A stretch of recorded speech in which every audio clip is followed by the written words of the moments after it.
roadmap discussions and a internal B2E, internal platform discussion, especially where you're catering to a very sophisticated audience that hates any change. It's basically FUD at a very internal level, but how do you navigate that? Sometimes facts don't really fly as well.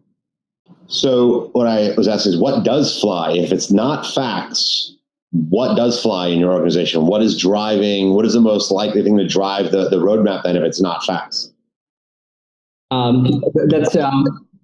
think it's a mix of personal relationships and helping people, remove their FUD. Whenever they think about any sort of their platforms that they used to for the last 6-7 years, their concerns primarily stem around, hey, this is going to be a big change for our modelers or for our quantitative guys who don't really know what they're doing most of the time, especially in the tech stack. And it's essentially a lot of personal relationships more than data that actually drive some of these discussions. So that's one thing I've struggled with quite often.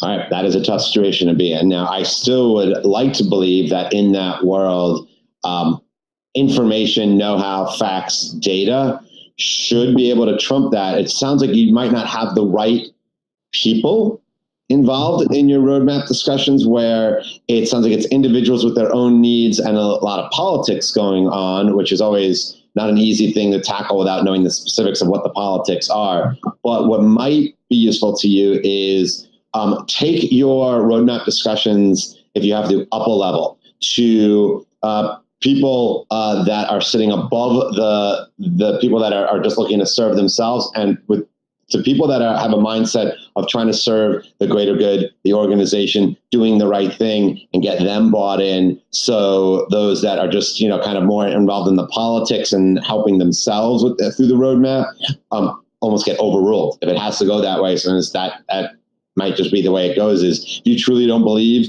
that what they're saying the roadmap should be is right, escalate. Makes sense. So keep the questions coming in at theproductmentor.com/live. And with that said, let me hand it back to you, Jordan, so you can unmute yourself and take it away.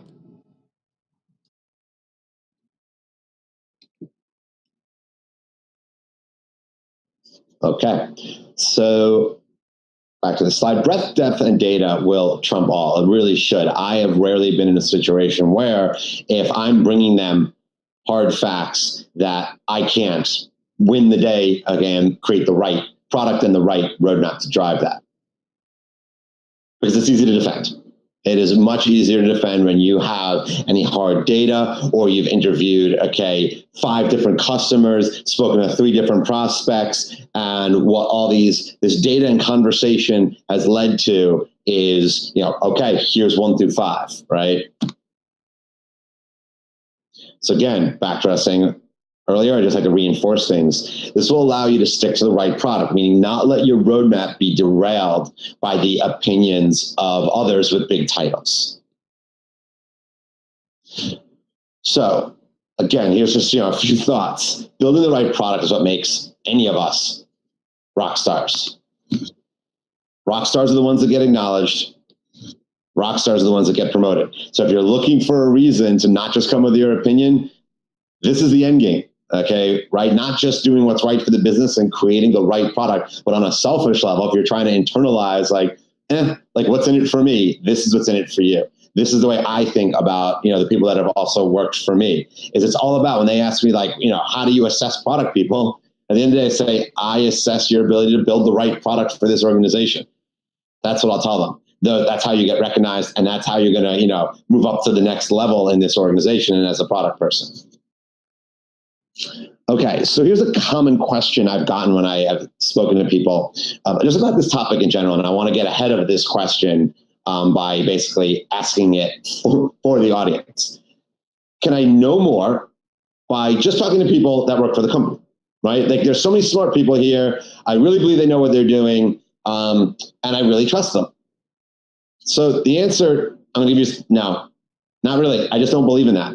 I don't believe that as a product person, just taking the information about ideas and opportunities for the organization and researching them and shuffling them into a roadmap, because this is what the company already knows. These are ideas that have already been floated discussed. There's an awareness of it, and tapping into the internal knowledge capital that exists is, truthfully, it's not that hard. A lot of people can do it, and it doesn't require a true product manager's skills necessarily to do this. Now, one caveat: if you are a product manager that works on internal tools only, where there is no marketplace, there are no external forces that you need to worry about, there are no customers, and there are no prospects, well, then I get that. You live in a different world where all of the know-how, all of the ideas are being generated internally, and this does not apply. But if you have software for sale in B2B, B2C, then I strongly believe this does apply, that just shuffling around what you know from talking to people that work for your company is not enough. So it is possible to come to the point that you know more than any other single employee by knowing what all the employees know through aggregation. But again, I don't think that is the end game for a product person, because I don't think that is the best way to get to the right product. It's just not as valuable as knowing things no one else knows, meaning ideas, opportunities that don't yet exist within the walls of the organization. We're researchers. We're researchers. We're not order takers. Big believer in that. We do not exist to serve, the various departments in the organization, like serve a salesperson that needs something badly, to serve a client success person that, is trying to get a client off their back by just delivering something that they badly need. That is not the job. Truthfully, in my mind, order takers, those that just listen, hear things, and just say, oh, okay, I'll do that. Or, oh, you think that's the new number one idea? Okay, I guess, I agree. Sure, that sounds good. I'll make that the new number one idea. There's a dime a dozen. I met plenty of junior, early career product people that are just order takers, and they're easy to find, and they're not differentiated, and they're not adding anywhere near as much value as I think they could be.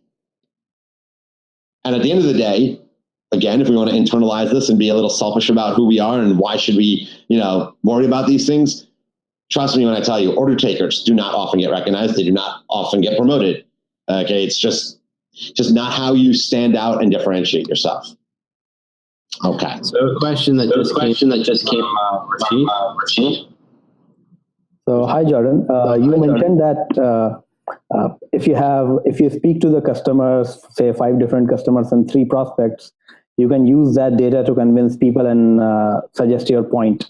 But how should you respond to the pushback that number of customers that you have spoken to does not represent sufficient sample size, or it is not statistically significant? It's a good question.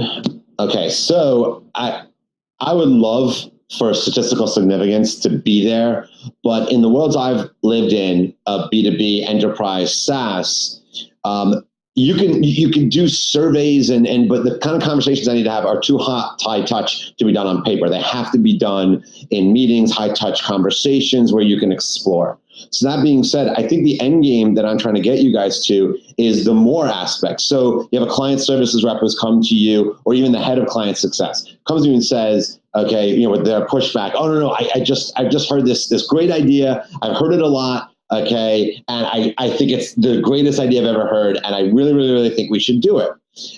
My first question to them is, okay, that sounds, and a lot of times the idea is great. I'll say to them, one, okay, I want the list of customers, okay, that you've spoken to, because I want to get to the facts. Because a lot of times they exaggerate it. Trust me, they love to exaggerate how many customers they've heard this stuff from, because they're just trying to, they get excited about it, and they're humans, and they'll say, oh yeah, I've heard this from easily 8 clients. I'm like, oh wow, 8 clients, that is amazing. Okay, that does sound really interesting. I want to talk to these customers because I'm going to have to dive in. I'm going to have to dive in with them to learn more about this. I need to know who they are. And all of a sudden they're like, okay, yeah, I definitely spoke to customer A and B and C, and I'll have to get back to you on the others. And that's learning for you. That's one, it's learning. But also the reality, what I'm really trying to tell you is, okay, what you will then do is take this idea and you'll explore it further. You should go talk to not just the customers that they spoke to, but go talk to the customers that you know, the customers that you have relationships with. If you in a perfect world, and I usually have this, I have an advisory board. That's the first place I go. I have every 2 weeks a call with my customer board, and I can bounce any idea off them and get the opinions of 8 customers like that. And that is very powerful to defending whether that idea that this client success manager just told me about, how like real it is. Now, look, sometimes those 8 come back at me and be like, oh my God, that is amazing. I love it. And yes, I think it's better than the other ideas in your roadmap. Most of the time, the reality is they don't. They say, oh no, that's interesting. I would want it, but I don't think it's a top 5 idea and I wouldn't disrupt your roadmap for it. So I think that's more, right? That's knowing more. That puts you in a position where you're definitely knowing more. If you have that quick access to 8 customers that you could tap into to validate quickly any idea that comes in, and then be able to go back to, and here's the key, you got to close the loop. That you got to go back to that, let's say, head of client success and tell them what you found and say, hey, Bob, Sarah, whoever it was, I researched this, okay, and I spoke to the advisory board, which is comprised of customers that you're super familiar with, and the reality is it's a great idea, but it's not a roadmap idea. They all agreed it is not a top 5 at this point in time. So, it's just not something that's going to hit the roadmap. And that's how exactly how I'd handle that situation. Is that helpful? Yeah, definitely. Thank you. Cool. So the next question comes from John Francis. And John is asking, let's see, what is he asking? When do you know when you have enough data to back up your idea?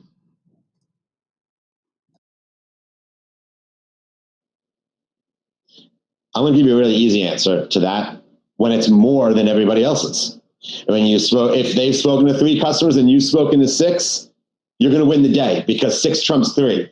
It's not about, in my world, it's not about statistical significance because I'll never get there, right? If we have 200 customers, I'm never going to get to a statistically significant sample in the hours in a week that I have available to me to put to this. I just won't. It's the reality. And surveys aren't enough.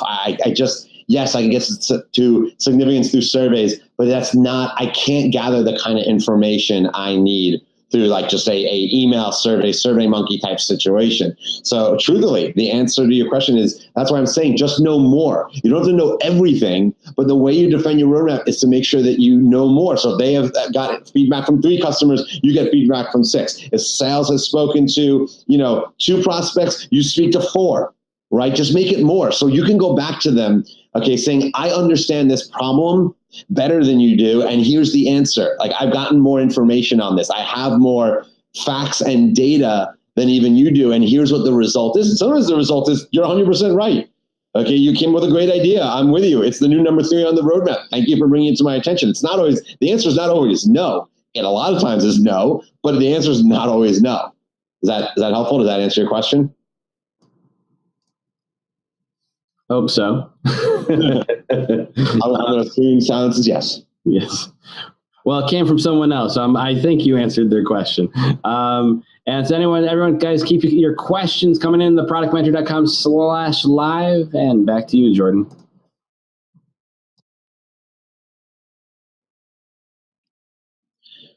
So let's get into the fun part, the how. How do I make myself this cape-wearing superhero you speak of, Jordan? Because you make it sound so easy, and I appreciate that. And this is not easy. I am not saying that knowing more, okay, is an easy thing to undertake and that everyone can do it, but I do believe it's something to aspire to, and it's something that you should at least try. So, a couple of ways. Research, of course. Get out there, okay? Get outside of the 4 walls of your organization, okay, and learn about what's going on. And that ranges from some of the obvious things like things I've already mentioned. Talk to more customers than anybody else, okay? Talk to more prospects, but also research in the sense of like, research what your competitors are doing. Research what's going on by going to conferences, right? Research what's going on by subscribing to publications. These are all things that are at your disposal. And by adding all of those together, okay, you get to the know more concept.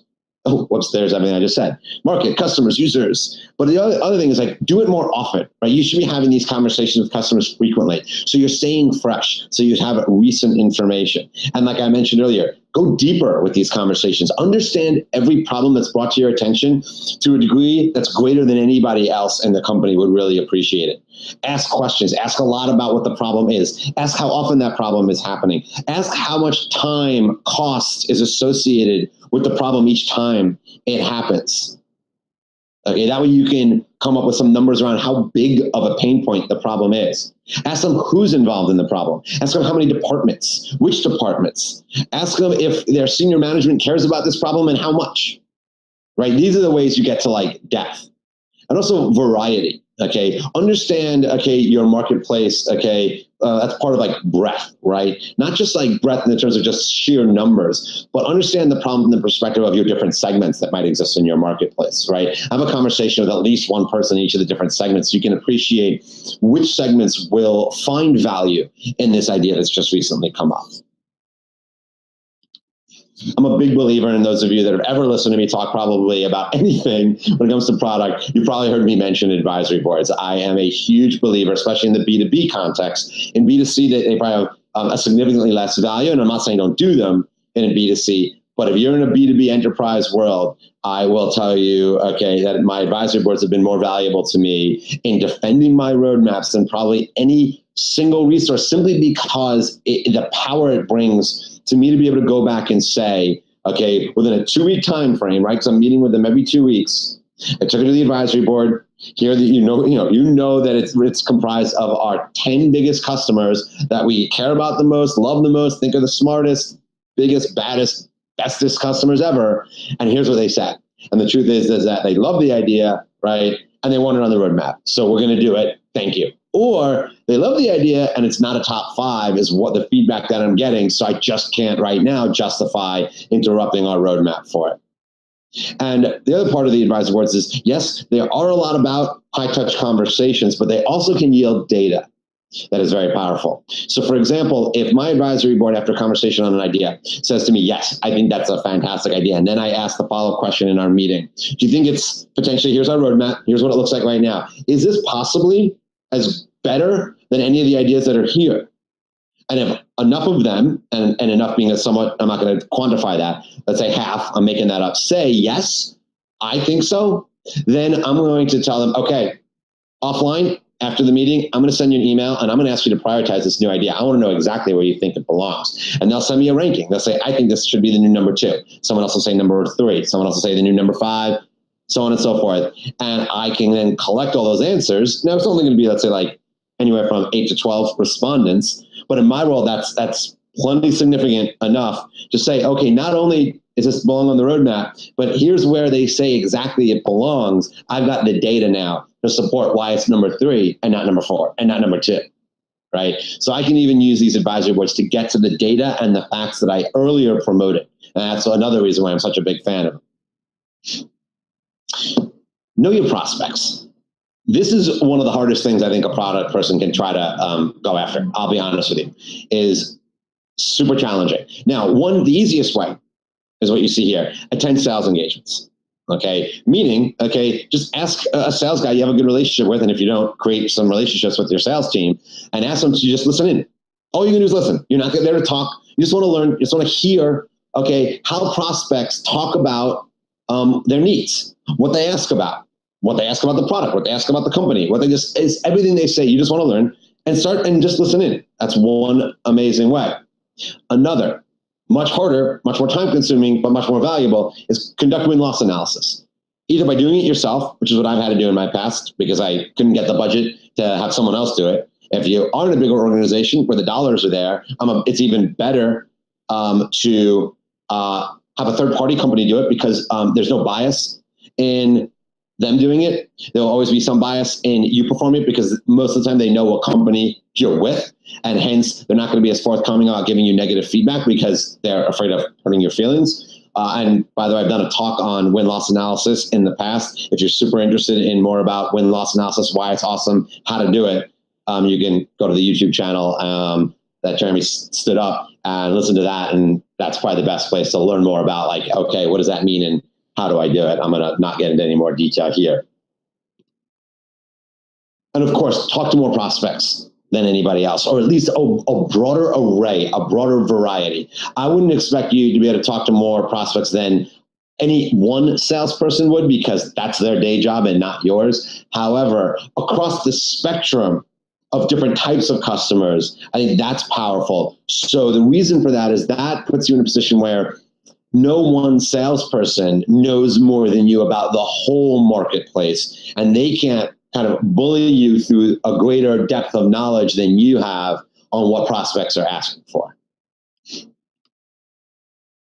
And again, as a reminder, even with prospects, go deeper with them. Go deeper into why they're asking for certain things of your product that you don't necessarily have right now. Why is that? What problem are they trying to solve? Because a lot of times they will ask for solutions to a theoretical problem that isn't in your product. But once you understand what the problem is, you could then realize, oh, wait, we actually do solve that problem with our product just through a module that they didn't realize, that prospect didn't realize we have, and maybe even the salesperson didn't even realize they have. So by doing that, you can work around problems that prospects bring up, but it's just good learning to go deeper with them and always be asking them, get to the root, be a PM, and you guys all probably know this. Okay, ask the why.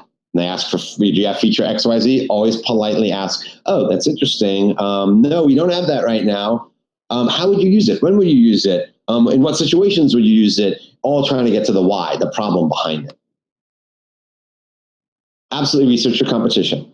Know what they're doing, of course. Okay, you don't want them to be able to leapfrog you too easily because you just didn't realize, okay, that they were about to come out with something that you could theoretically know about, because sometimes to get marketplaces excited, even on their websites, sometimes they tip their hand about what's coming out. There are companies out there that will give you some idea of what's on their roadmap because they're trying to excite, customers to come to them instead of you. So they'll be a little open about what they're going to be working on.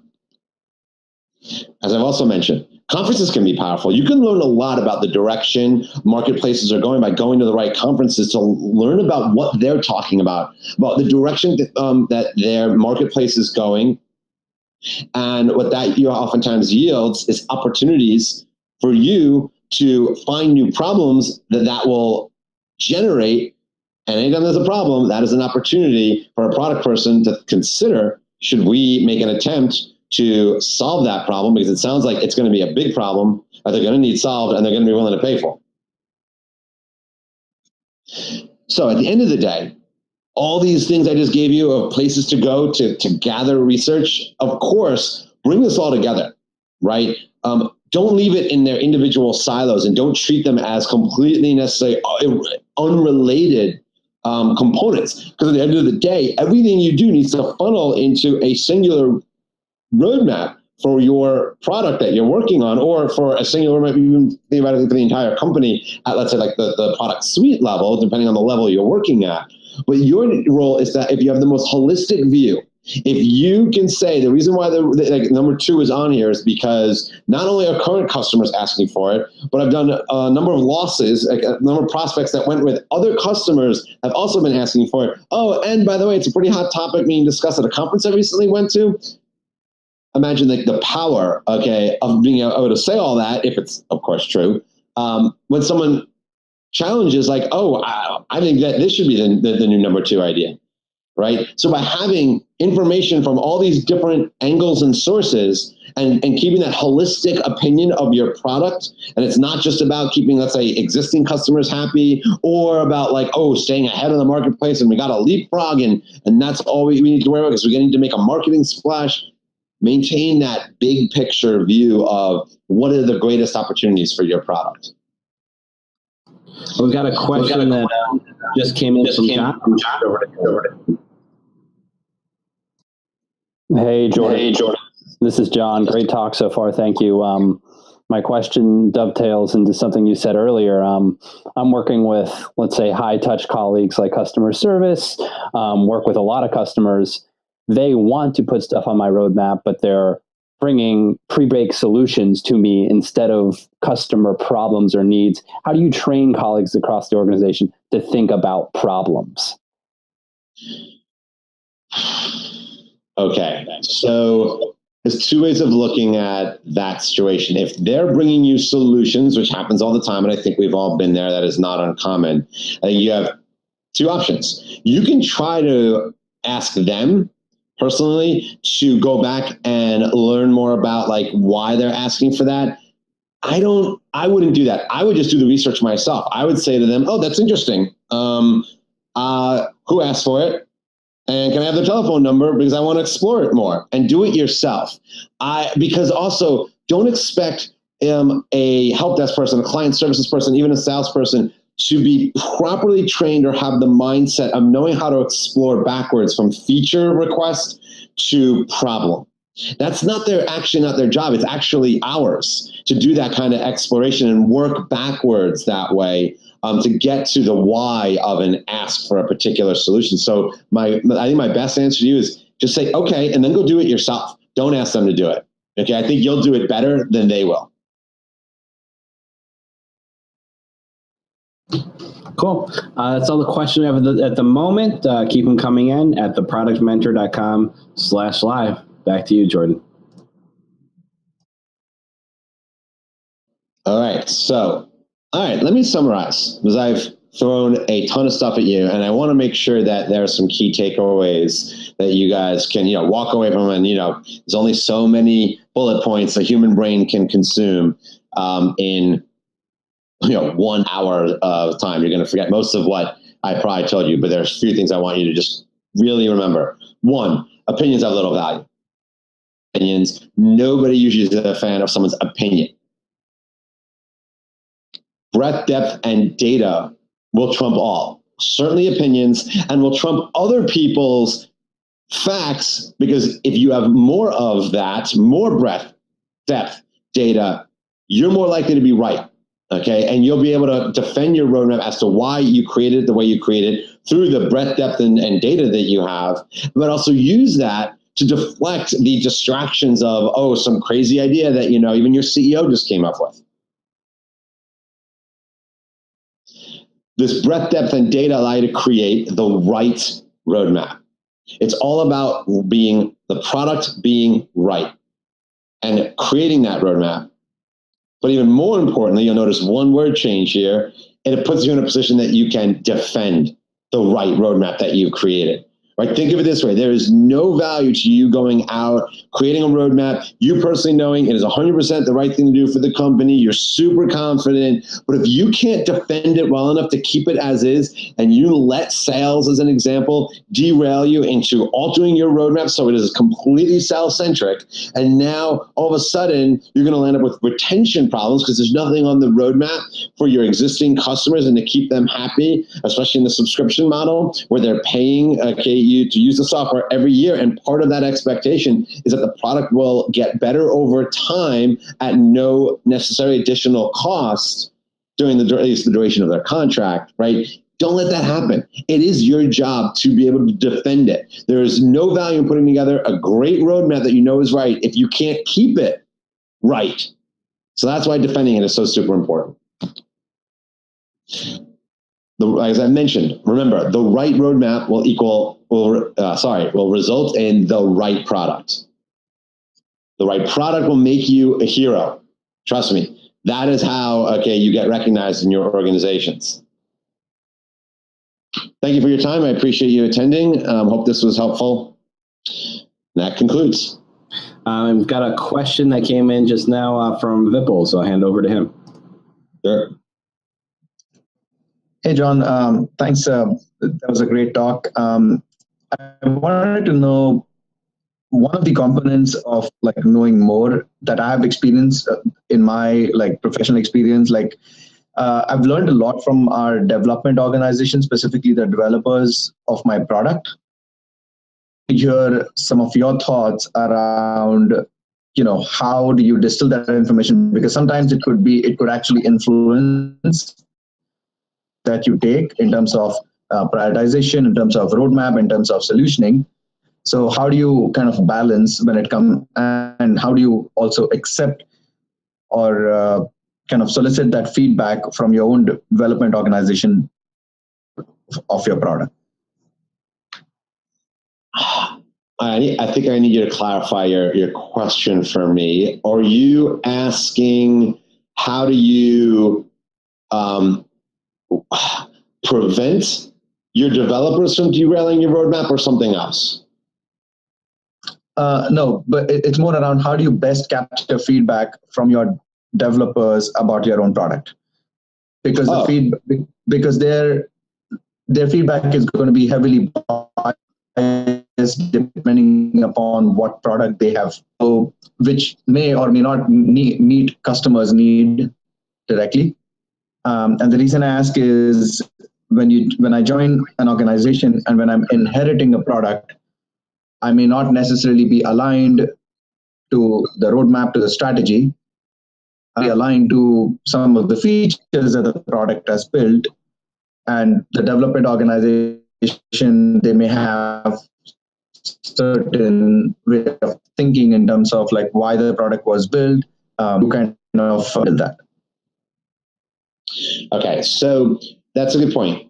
Early on in your existence in any new company where you obviously will not be knowing more than everyone else, yes, that's a different phase, and you will be more in the phase of being like an order taker from those that at the time know more than you, until you get to you've done all your research where you know more than anybody else, right? That takes time. The point is it takes a lot of time. So I appreciate that. And you're right. Thanks for bringing that up. I think that's important for people to realize is don't expect to be that hero from day one of your organization, or even if you got switched to a new product, that may put you back, right? Where you don't know more than anyone else. I appreciate that. Now, if you're getting a lot of feedback on what the roadmap should be from your developers, my answer to how do you deal with that feedback is simple. I don't treat my developers any different than any other audience that is bringing me ideas, whether it be engineering or client success or a customer that I'm having a conversation with. Everything needs to just like go through my process of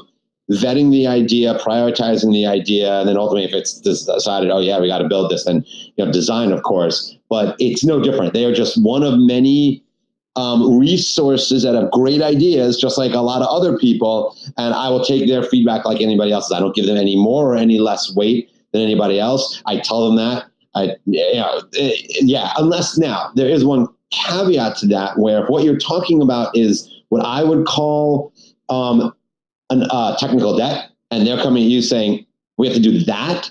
Okay, that's a different beast, because that does not go through the same process. I'm not going to take technical debt to my advisory board. They're not going to care. That's just not they won't be able to understand it. That is a different conversation. And I can't even get into the technical debt conversation here, as it'll take up too much time. But I will say to you, yeah, that is a different issue. And giving your engineer, giving bandwidth within your available resources to technical debt is very relevant and should be taken seriously. How seriously, I can't tell you, because I don't know enough about what you're working on and what else other opportunities are out there, but that's different, and that goes through a very different process.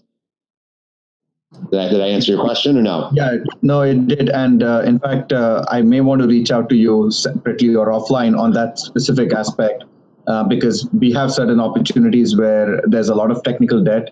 And then for me, the bigger challenge is I understand the benefit. I can communicate the benefit to a certain type of audiences. However, when it comes to the larger audience, the advisory board, or even customers, I'm having some trouble in doing that. So I'll reach out to you offline on how to best communicate that. That's good. Specifically on the technical debt. I know that. Sure. Feel free. Cool. We got another question that just came in from George Steiner. As a product manager at a small startup, how do you find the time to do the research? I spend a lot of my time on executing the roadmap and solving tech problems.